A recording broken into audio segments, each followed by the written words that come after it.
On today's episode of Faction Motorsports, we're going to go over what to do when you get to the engine depot and you find your SR you're going to bring home. Do they still use engine depots? I don't even know. They have to. Yeah. They're around. They're around. But SRs are getting more and more uncommon. So you can use this information for any engine, but today we're going to be using an SR20. So this is what I do when I go to the engine depot and try to pick out a motor. So take it for what it's worth. So the first step is, well, this is going to be weird because the shit I do is weirder than what anyone else does. Maybe we can ask Chris what he does afterwards. But what I would do is like if I saw this engine at the depot, I feel so bad because this is a customer car. But if I saw this engine at the depot, I would immediately run away. So why? Why would I do that? Well, first problem, the cast is broken. So that's a red flag, but not a big deal, right? Because you can just replace that. Wrong. If that's broken, other stuff's probably broken. So let's continue going through this. Alternator bracket is, the tensioner's not even there. This is all just homemade. If you look even closer, there's no bolts holding the bracket to the engine. There's only one bolt, maybe two. Then you got leaks. On an SR20, if you see a leak around this area, which would be the front cover, if you see a leak coming from here, that's not gonna be a fun time. You're either taking your upper oil pan off, or even worse, you gotta take the head off to get this front cover off. So, well, properly at least. I don't know what any of you backyard mechanics are doing. So that's a problem. So that's a leak you don't want to deal with. Front main seal is probably leaking too because it's darker down here. So that one's not too bad, but you know, you got to look for leaks, obviously. Then we move to the turbo side. You notice a problem right off the bat. There's no coolant lines running to the turbo. So, but that's not really what this video is about. I'm not here to roast this engine. I'm here to explain what to look for. So if it was me, the first thing I would have noticed is this cast, that it's broken, and that would be a red flag. It wouldn't be like a don't buy it, because this obviously could have fell over in transport. So, you know, that's not a real big red flag, but that means you gotta look at everything else. So what most people do, the next step, after visually inspecting, would be pop this oil cap off and see if there's sludge inside, which looks like there's none. It actually looks pretty damn good inside. So that's definitely a good sign. So there's no sludge in there. I mean, you can go as far as taking, you know, the coil pack cover off and looking at spark plugs, because what you should be doing as well is having them do a compression test. You definitely want to have them do a compression test on the engine. And while they're doing that, and while they're cranking the motor, you should take this off again, and you should watch the oil squirter that's right inside there. If there's oil in here, which you can obviously check with the dipstick, then that will be squirting.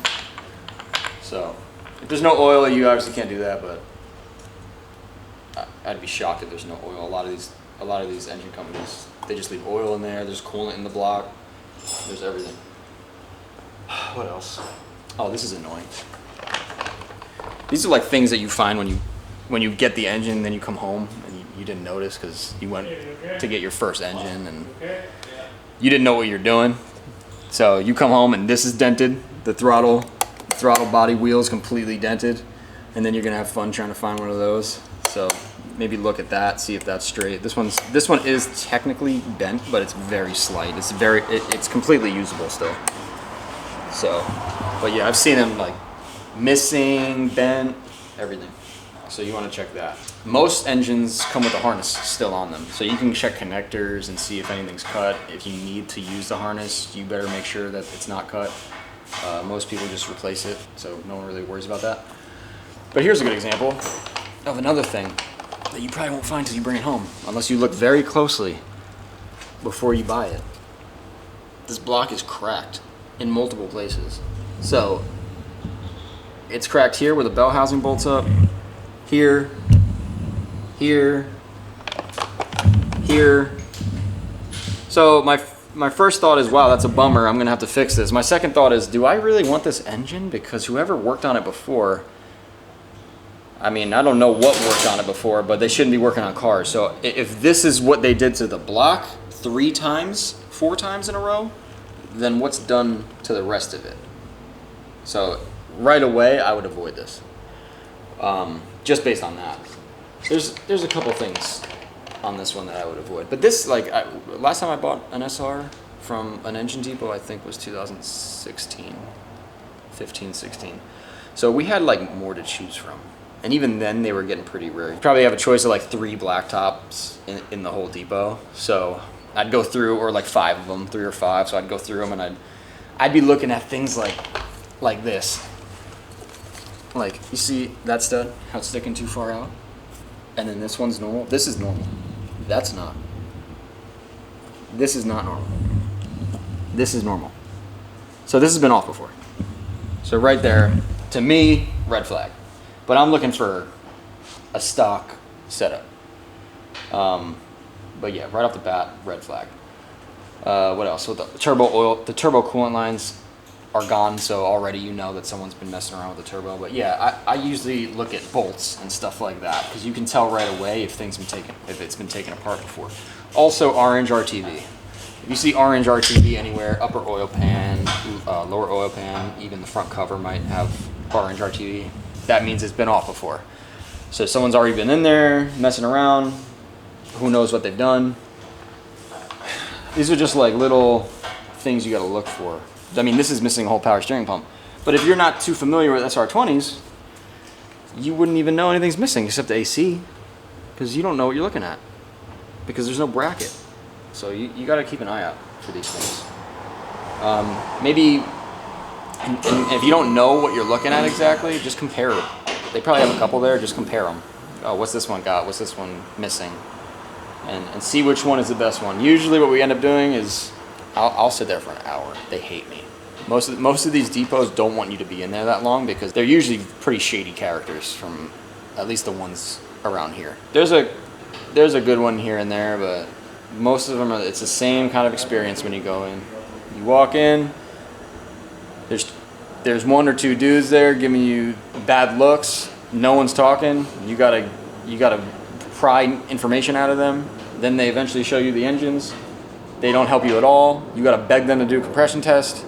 It's a pretty miserable experience, and I've only heard the same from everyone else. So yeah, it's not fun. But if you don't want what they're selling, then leave.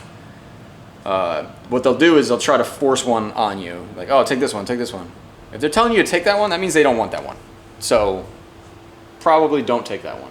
I've spent at least an hour, maybe longer, in the depot, and just sit like this, just sitting, looking at them, comparing.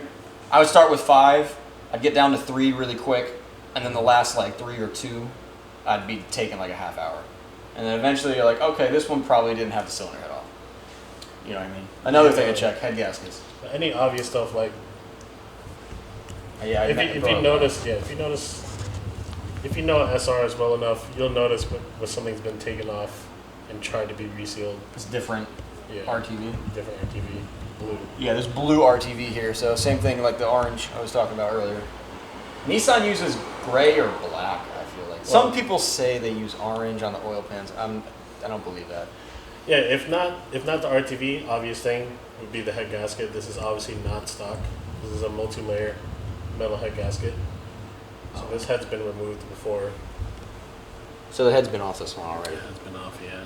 Well, the turbo's been off. A lot of times when you do look at a engine, they will have all these intake ports like this. The turbo inlet, the turbo outlet will be taped off with duct tape.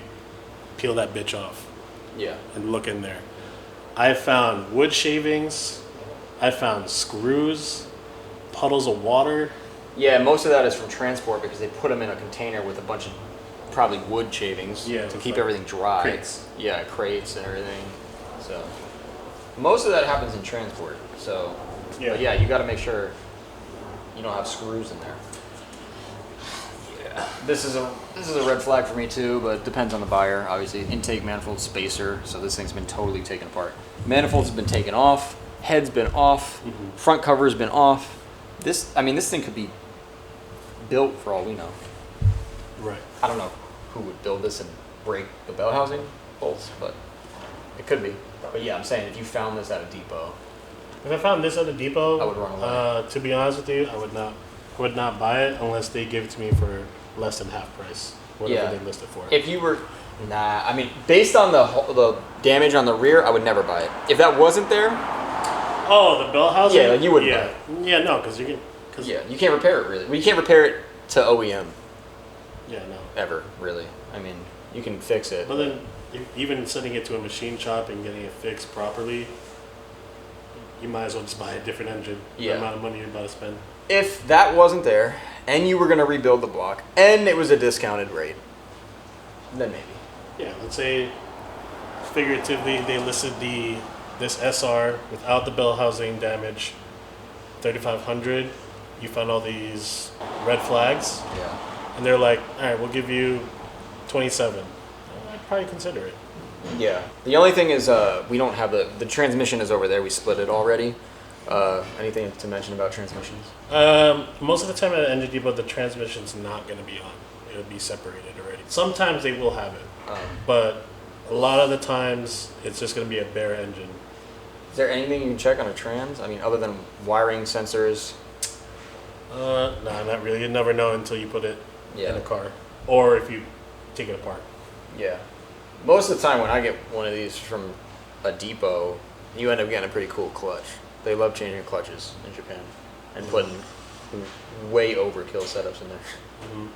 So they're usually multi-disc. Yeah, it's even got a multi-layer exhaust manifold gasket. The turbo locking tabs are all bent outward. Oh, they are? What? Yep. Wow. But yeah, you just want to inspect it kind of like your, You mentioned opening the cap. yeah. I even said there could be oil in here, so when they're cranking it, you could watch Oh yeah, look at the score. if there's oil in it, which I've seen before. It's pretty clean in there. Yeah, it's got some miles, but I don't see any damage from a 1-inch hole. Yeah. And I already gave them the overview of what to expect when you go, the kind of Customer service. customer service you're gonna get. Yeah, most of them are gonna talk to you like you don't know what the you're talking about. It just seems like they don't want to be there. That too. It's like, okay, you're here. You're gonna buy an engine or not? Yeah. If not, you could go. If Yeah. you are, I'll show you. Exactly. That's pretty much how it goes. So yeah, don't be surprised when that's the.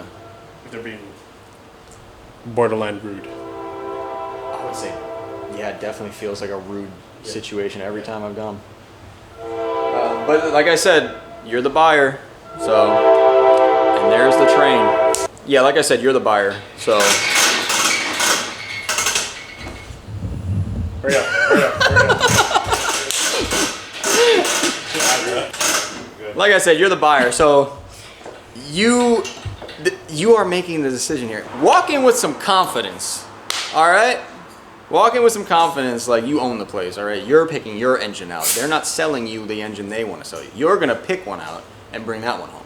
And if you're not, then you're gonna leave. Yeah, so the overall goal, if you're looking at engine to swap into your car, try to find the most stock looking one. Don't even bother buying one that's modified unless you're going to be doing a rebuild. Other thing too that I've seen, if parts are not fully tightened, that means that they got this engine with some nice part on it, took it off, put some piece of shit turbo on it, and then called it a day. Here's a good example. Where's the bolt? Where's the clamps? Where's the clamp? Uh-oh. I mean, you could, this engine could be mint, but then you see that. I'm walking away. I'm out. Oh, it's missing an intake manifold bolt? Yeah. Oh, that's good. So, me personally, I'm out of there. Another thing, I remember when I got mine, you could still see the, what is it, the anodizing or whatever on the rails and shit, Yeah, dude. it's like gold looking. Yeah, it's like brand new. And that was a blacktop S13. So, I don't know how many of those you're gonna find anymore in that condition, but it's possible. Yeah, I feel like most of the good ones have been accounted for already. They've been taken. So now we're left with scraps. Yeah, I don't know. I haven't gone there in like a year or two. Last time when we went for that. Even people in Japan, they're like, America just keeps buying our garbage. Yeah. Well, I don't think they have anything either. Yeah, Right? Yeah, they're the ones. I mean, I heard the transmissions over there are $800 a piece for an SR. Over here, they were like $200 a piece. Now, probably $400, but yeah, it's crazy. Well, that's because they abuse the shit out their transes. Yeah, but now we do too. So it's just, I don't know. You wanna look for a good one, but you also want to grab whatever you can in certain situations. So you got to make the decision. It's up to you, right? And don't think you're gonna walk in there and get a deal, because most of these places are not gonna give you a deal. They'll just sell it to some dude on eBay and ship it, and then never have to see the customer. Yeah. So when they ship on an engine with no compression. Yeah, and then delete all their phone numbers. Not only that, it's like, okay, here you go. Good luck with the motor. 3 months later, he puts it in, and it doesn't run. The warranty was 30 days. There's something else to mention. This is what I would do if I were you. Get your car ready. Get all the parts. Order them all from us, of course. And then get everything ready. Take the old engine out. This is obviously if you have time to do this, if you have space available. Take everything out. Get it ready to go. Once that's all done, and you got everything you need, then go get the engine. Because you got 30 days to put that engine in, turn it on, and make sure it doesn't have rod knock before they're going to say, you're beat, you're out of luck, you can't return it. Usually, check the fine print, but it's usually 30 days. So if you're buying a rotary, good luck. They're not going to warranty it at all. So, but yeah, so that's another pro tip there. Make sure you got everything lined up before you even go buy it. That way you can hopefully get the engine in within 30 days, make sure it's good, and yeah, you don't get screwed. Because if it knocks, if you start it up and it knocks, you can return it. I've never seen a place that doesn't accept that in 30 days. So. Yeah, I mean, I don't expect you guys to do what some shops do, but my old shop, we had like a startup rig. So we had like a little fuel system hooked up. Yeah, you could do that.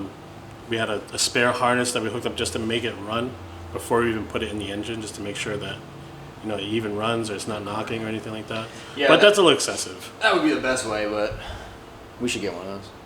It's not hard to make. Yeah, because when they do the compression test, you're not going to hear it knock. So, yeah, the compression test is going to tell you that the piston rings are good, the valves are good, the valve seats, everything. It builds compression, so that's good. But you're not going to know if a bearing spun. Yeah, and a lot of times when they do the compression test, I've seen it firsthand too. They take out a spark plug, pour a little ATF in there. Yeah, they always do. Yeah. Mm-hmm. Just to make it a little bit better. I mean, you should always pour a little bit of oil in there if it's. Yeah, just a little bit. Yeah. But they'll pour they got their special sauce they be pouring in there, so you can't trust that. Yeah. One more thing we didn't mention. Check the oil. One, to make sure not make sure, but to see if there's oil in it. There shouldn't be any oil in it. It's, they should have drained it. But also you want to check, make sure this doesn't look milky, if there is oil in there. This oil looks like it's brand new. But yeah, make sure it's not milky, because then you're going to have a head gasket issue. So. That's pretty much everything I can think of. I don't think there's anything else. Oh, there is something else. The oil pan is probably going to be dented right off the bat. So 7 out of 10 times. Yeah, it's probably going to be dented. But make sure it's not, one cracked. Because if it is cracked, you don't know when that crack happened. So it could have been ran with no oil, or it could have happened in shipping. And 2, the oil, depending on how bad the dent is, the oil pickup might be destroyed. It's all fixable. We have all the parts on the website, but just something to check out. Now, like I said, this is an SR video. You can use this information for other engines, but we don't know any of the particulars of the other ones as much. Oh, a tip. If you do proceed to buy an engine from a depot, bring a fucking long seatbelt, a tow strap, maybe a chain, so that they can lift it up properly. There were many times, I won't say who, but they come in with a forklift and just kind of grab it and then lift it up with a forklift and put it in your truck bed. Oh yeah, I've seen that shit. Yeah. And I was like, okay, well there goes the oil pan. Oh yeah, and you gotta, make sure you gotta get it home, so make sure you got tires or something, make sure it doesn't roll around. Strap it down. And I don't expect you guys to have a forklift at home, so you're gonna need to hoist it out anyway, so you might as well just bring it with you. Yeah. If you are taking it home. I guess that's it. Hopefully this helps.